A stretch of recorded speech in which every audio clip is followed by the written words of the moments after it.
Now, if I'm Manchester City, not Mansour, because let's face it, he doesn't care, and probably not Khaldoon because he's busy with more important things. Yeah.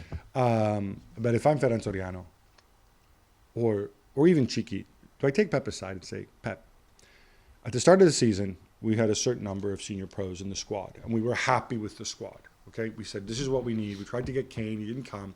This is what we need. Okay, for the season, we were happy. 23, however many it was. Yeah. We lost 2 of them. Benjamin Mendy, because for his well-known legal issues, and Ferran Torres in January. We could have replaced them with other people, with bodies, with people who take up minutes. Yeah.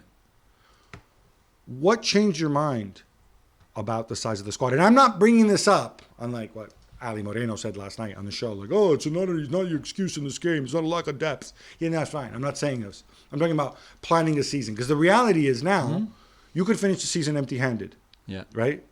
Because you need to absorb the psychological shock of this. Yeah. You've got players who are weary and whatever. That's not easy, right? Yeah, it's going to be tough. And I'm just wondering, maybe you played De Bruyne a little bit less. I mean, not in the obviously playing in this game, but maybe, why do you think he felt that he was okay with this? Was one theory, and Nathan talked about it, is that he values chemistry and unity, and maybe bringing in 2 other players to replace the ones that he lost.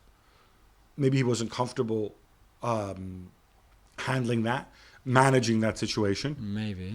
But I do find it extraordinary that a team, and I'm not one of those people who says you need to have 2 guys for every position, blah, blah, that's nonsense, right? You need a hierarchy.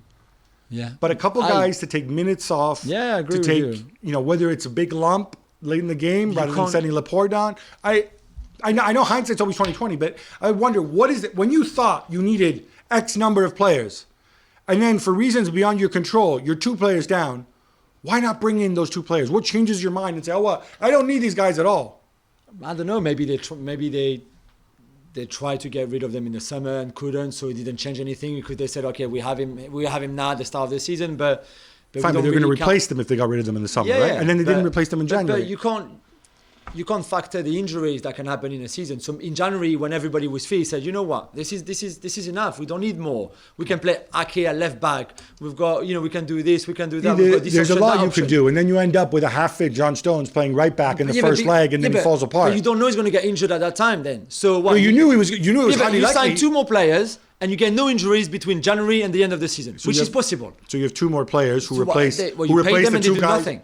Well, you were happy to pay 2 guys to do very little, in Ferran Torres and Benjamin Mendy in the summer. You thought you needed them in the summer, right?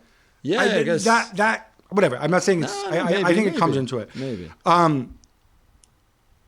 right, we'll go back to Real Madrid in a second, but one other point, and this is.